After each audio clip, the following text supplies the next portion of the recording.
Shalom Bapak Ibu yang dikasihi Tuhan Yesus. Saya berharap Bapak Ibu semua ada di dalam keadaan baik semuanya. Semuanya ada di dalam perlindungan Tuhan. Bapak Ibu, hari ini Selasa 8 Maret 2022 ini kita akan masuk di dalamku lagi. Dan hari ini kita mau sama-sama belajar dan saya percaya ini sama-sama kita juga sama-sama diingatkan lewat hal yang sederhana yang firman Tuhan sampaikan hari ini lewat Temakul hari ini. Hal yang sederhana tetapi seringkali kita susah untuk melakukan, yaitu tentang pengampunan, ya. Dan Temakul hari ini adalah mengampuni itu harus. Bapak Ibu yang dikasih Tuhan, dan izinkan hari ini saya untuk boleh menyampaikan sedikit renungan hari ini firman Tuhan dengan tema mengampuni itu harus. Dan saya berharap setelah kita mendengarkan renungan hari ini, kita boleh jadi sama-sama jadi anak-anak Tuhan yang berubah, ya, yaitu yang hidupnya berubah, yaitu jadi anak-anak Tuhan yang bisa mengampuni. Mari Bapak Ibu, sebelum kita masuk di dalam firman Tuhan, dalam renungan hari ini kita siapkan hati kita masuk di dalam doa. Tuhan Yesus, kami mengucap syukur Engkau Tuhan yang baik buat kami. Kalau hari ini kami ada, kami percaya itu karena anugerah Tuhan. Terima kasih Tuhan. Terima kasih kebaikan Kau yang luar biasa buat hidup kami. Sebentar kami mau mendengarkan isi hati-Mu Tuhan. Buka hati pikiran kami.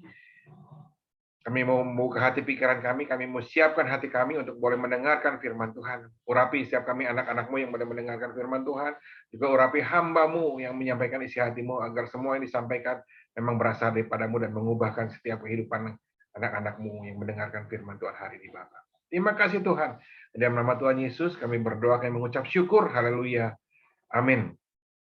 Bapak Ibu yang dikasih Tuhan, Temakul hari ini cukup keras ya. Saya perhatiin Temakul hari ini cukup keras buat kita semua. Cukup keras untuk mengingatkan kita semua, bahkan di judulnya itu mengampuni itu harus pakai tanda seru. Ya. Saya percaya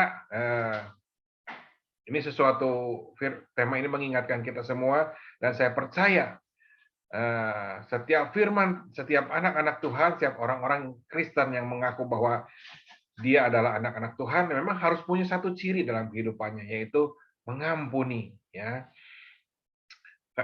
karena firman Tuhan mengatakan di dalam firman Tuhan bilang hukum yang pertama yang Tuhan Yesus ajarkan, bahkan hukum yang utama yang Tuhan Yesus ajarkan untuk kehidupan kita sebagai anak-anak Tuhan adalah mengampuni. Bapak Ibu, setelah kita terima Tuhan sebagai Tuhan dan Juru Selamat, ketika kita mengaku anak-anak Tuhan, ketika kita mengaku Kristen, kita terima Tuhan sebagai Tuhan Yesus sebagai Tuhan dan Juru Selamat buat kita. Sebenarnya ada satu standar baru yang Tuhan tetapkan buat kita sebagai anak-anak Tuhan.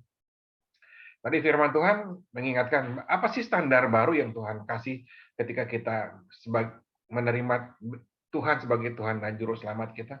Pertama, kita kudu hidup dalam kasih.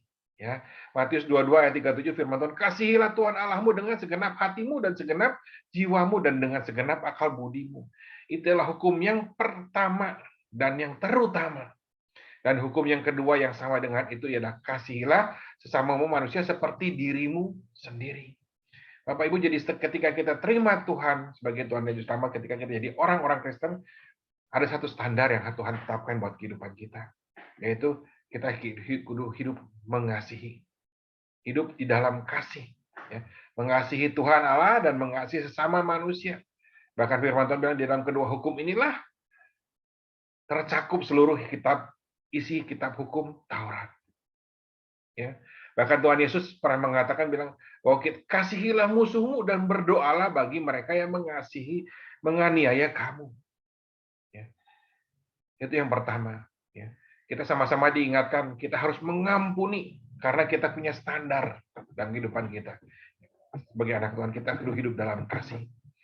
Satu standar berikutnya apa? Kita kudu mengampuni, yang namanya mengampuni itu tanpa batas. Tuhan Yesus, Rasul Petrus pernah bertanya sama Tuhan Yesus, berapa kali kita harus mengampuni? Tuhan bilang 70 kali 7. Artinya bukan harus sekian banyak. Karena kita nggak akan ingat berapa banyak kita harus mengampuni kalau kita harus hitung satu persatu. Artinya tanpa batas. Ya. Seringkali ada banyak orang yang nggak bisa mengampuni. Ya. Ada orang yang tidak bisa mengampuni. Mungkin itu saudaranya, temannya, orang tuanya, anaknya. Karena ada banyak orang juga punya pemikiran yang salah mengenai mengampuni. Hari ini saya mau kasih tahu, yang namanya mengampuni sebenarnya bukan sesuatu yang menyenangkan, yang orang yang menjadi lawan kita. Sebenarnya ketika kita mengampuni itu kita akan mendapatkan keuntungan itu bukan orang lain yang diampuni. Tetapi ketika kita mengampuni, sebenarnya yang diuntungkan adalah diri kita. Nah, namanya mengampuni itu berarti melepaskan beban, melepaskan beban atau yang mungkin ada di pundak kita. Seringkali ketika kita tidak bisa mengampuni, kita akan merasakan suatu beban yang berat dalam kehidupan kita. Bahkan mungkin akan membawa sakit, penyakit, depresi yang akan menggerogoti kehidupan kita. Ketika kita mengampuni seseorang, sebenarnya kita sedang melepaskan beban itu dan memberikan kelegaan buat kehidupan kita. Saya percaya yang namanya mengampuni akan memberikan ketenangan buat kehidupan kita dan memberikan kita punya damai sejahtera. Bukan hanya status standar yang Tuhan kasih, tapi akan mempengaruhi kehidupan kita. Kita punya hidup yang tenang dan punya damai sejahtera. Amsal mengatakan, jagalah hatimu dengan segala kewaspadaan, karena disitulah terpancar kehidupan. Saya percaya yang namanya orang yang mengampuni, hidupnya akan memancarkan kehidupan. Perkataannya akan memancarkan kehidupan. Bukan perkataan yang pedas atau orang yang pahit. Karena orang yang tidak bisa mengampuni seringkali perkataannya pedas. Bahkan seringkali pahit. Jadi ada berkat di balik ketika kita mengampuni. Bapak Ibu, malam hari ini kita udah mau belajar, ya, betapa pentingnya pengampunan buat kehidupan kita. Karena akan mendatangkan berkat, memberikan kelegaan. Karena orang yang mengampuni, hari ini saya bisa berbagi tiga hal. Tiga hal bagaimana orang yang tidak bisa mengampuni. Menurut firman Tuhan. Bagaimana posisi kita ketika kita tidak bisa mengampuni.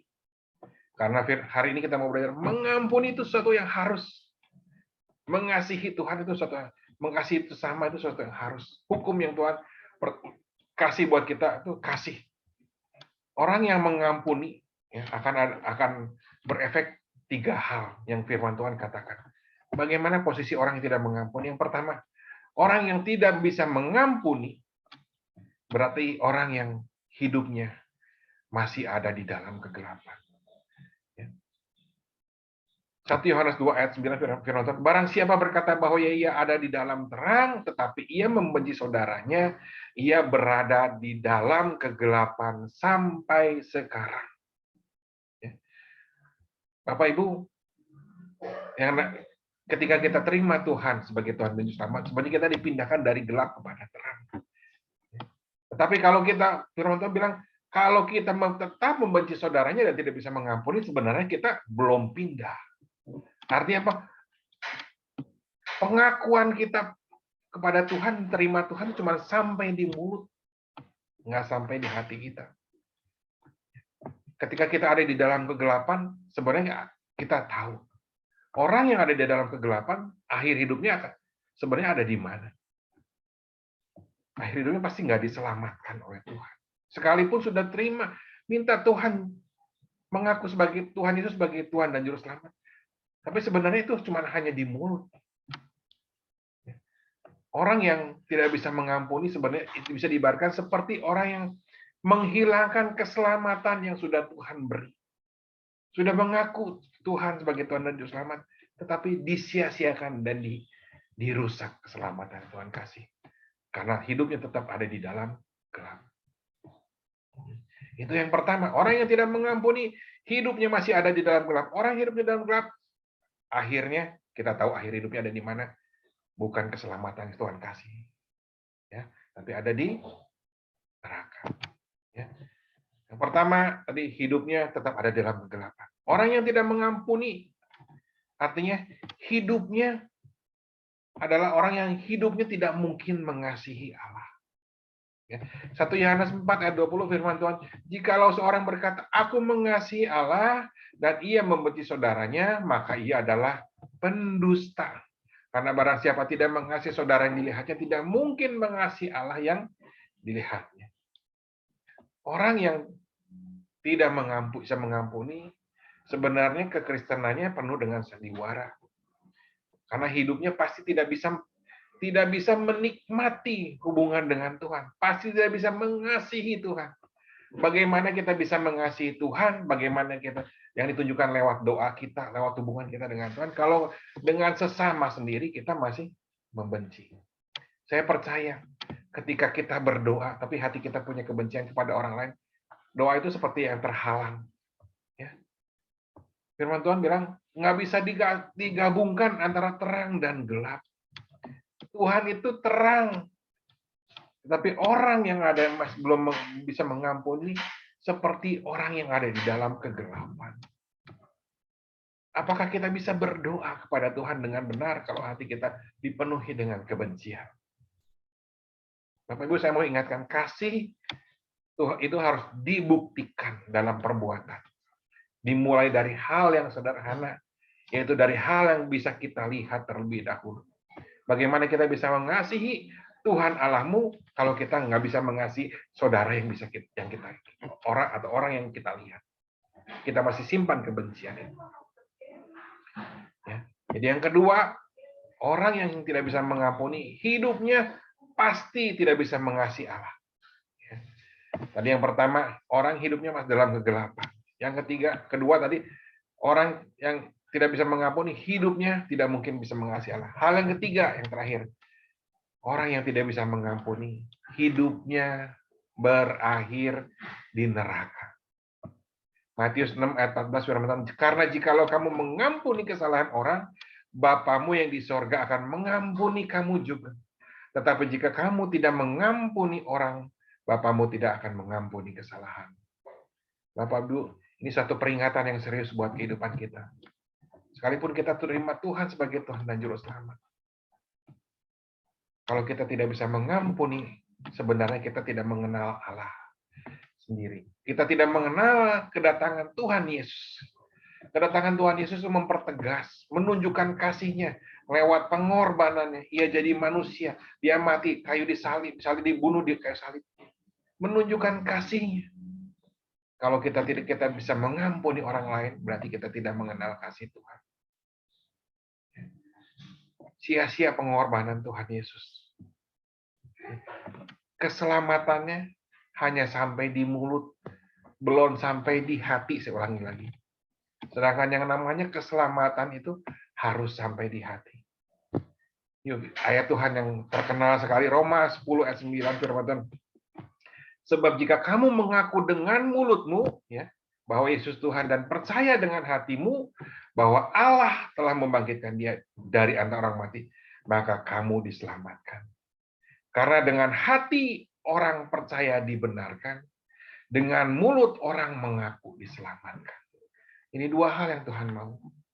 Engkau harus mengakui dengan mulutmu, dan engkau harus percaya sampai ke dalam hatimu. Orang yang tidak mengampuni, Tuhan juga tidak mengampuni. Percayanya cuma sampai di mulut. Tidak dibuktikan lewat perbuatan kita. Bapak Ibu terkasih, hari ini kita mau belajar standar yang baru. Setiap anak-anak Tuhan kita harus bisa mengampuni. Karena bentuk kasih itu salah satunya mengampuni. Harus tindakan perbuatan kita harus berpadanan kepada kasih, dan salah satunya adalah mengampuni. Alkitab pernah banyak mencatat kisah. Ada yang namanya Yusuf, dia dibuang saudaranya, tapi dia tidak membenci saudaranya. Bahkan dia menerima saudaranya. Kita tahu akhir ceritanya gimana, bagaimana Yusuf diberkati, bagaimana Yusuf ditolong Tuhan. Daud juga dianggap kecil oleh saudara-saudaranya, dianggap tak berdaya, bahkan oleh orang tuanya, tapi dia nggak pernah simpan sakit hati. Bahkan akhir ceritanya kita tahu Tuhan memakai Daud luar biasa, bahkan Yesus pun lahir dari keturunan Daud. Tapi kita tahu salah satu tokoh di Alkitab yang namanya Saul. Tuhan musnahkan keluarganya, Tuhan binasakan semuanya. Karena apa? Dimulai dari dia. Saya percaya dimulai dari hatinya yang tidak bisa mengampuni. Ketika rakyat lebih memuji Daud daripada Saul. Hatinya panas. Hatinya benci. Tidak bisa mengampuni. Di akhir hidupnya apa? Hancur keluarga. Orang keturunannya dihilangkan, dihancurkan oleh Tuhan. Hari ini kita sama-sama diingatkan. Ya. Yang namanya mengampuni itu penting sekali. Sebagai bukti kasih kita kepada Tuhan. Tuhan bilang, kalau kita nggak bisa mengampuni, kita tidak bisa diampuni. Saya percaya, kalau Bapak Ibu seharusnya bisa mengampuni setiap orang. Karena Bapak Ibu sudah diberi bekal oleh Tuhan. Yaitu, Bapak Ibu sudah diampuni oleh Tuhan. Mengampuni ada satu tindakan di mana kita memberikan sesuatu kepada orang lain. Bapak Ibu kalau belum bisa mengampuni, diragukan. Apakah Bapak Ibu sudah terima pengampunan dari Tuhan? Karena sesuatu yang kita berikan buat orang lain, pasti kita miliki. Kalau kita belum menerima pengampunan dari Tuhan, merasakan pengampunan dari Tuhan, seringkali kita nggak bisa memberikan pengampunan kepada orang lain. Terima pengampunan dari Tuhan, pasti kita bisa mengampuni. Kalau kita tidak bisa mengampuni orang lain, introspeksi diri kita. Apakah kita sebenarnya sudah menerima pengampunan dari Tuhan?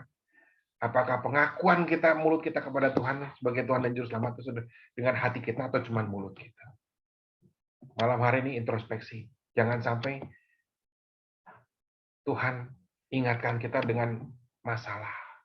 Lewat masalah, baru kita kembali kepada Tuhan. Minta ampun kepada Tuhan. Ya, terima pengampunan dari Tuhan. Karena orang yang sudah terima pengampunan, seharusnya bisa mengampuni orang lain yang menyakiti kita. Amin. Yuk kita tutup dalam doa. Bapak, terima kasih Tuhan untuk malam hari ini. Kami sama-sama diingatkan betapa pentingnya namanya pengampunan. Karena Engkau pun memberikan contoh buat kepada kami. Datang ke dunia memberikan pengampunan untuk kami. Memberikan kasih buat kami. Biarlah standar itu boleh ada di dalam kehidupan kami. Kami mau mengampuni orang lain. Mengampuni orang yang bersalah kepada kami. Hidup kami penuh dengan kasih. Terima kasih Tuhan, terima kasih. Kami percaya Tuhan, biarlah kasih Tuhan boleh ada di dalam setiap hidup anak-anak-Mu. Hamba-Mu selesai bicara, tapi biarlah anak-anak Tuhan ini, anak-anak-Mu ini boleh Engkau ajar lebih lagi Tuhan. Lewat Roh Kudus-Mu yang mengingatkan dalam setiap kehidupan mereka, di dalam hati mereka. Terima kasih Tuhan Yesus, terima kasih. Berkati setiap anak-anak-Mu yang mendengarkan firman Tuhan hari ini. Kalau ada yang sakit Tuhan, kiranya belas kasihan Tuhan turun buat anak-anak-Mu yang sakit. Pengampunan-Mu turun buat anak-anak-Mu yang sakit. Terima kesembuhan di dalam nama Tuhan Yesus. Terima pengampunan di dalam nama Tuhan Yesus. Terima pengampunan, terima kesembuhan. Jadilah sembuh di dalam nama Tuhan Yesus. Buat anak-anak-Mu yang ada di dalam masalah ekonomi, Tuhan berkati. Cukupkan segala apa yang mereka perlukan. Bapak, beri hikmat untuk mereka melihat jalan keluar yang Engkau sudah berikan buat kehidupan setiap anak-anak-Mu yang ada di dalam masalah, Bapak. Terima kasih Tuhan Yesus. Terima kasih. Terlebih satu hal, biarlah beri kepada mereka kasih pengampunan, sehingga mereka boleh mengampuni dan mengasihi orang lain, Bapak. Terima kasih, Bapak. Dalam nama Tuhan Yesus, kami berucap syukur. Haleluya. Amin. Shalom. Tuhan Yesus memberkati. Sampai jumpa minggu depan di dalam kuliah yang sama. Amin.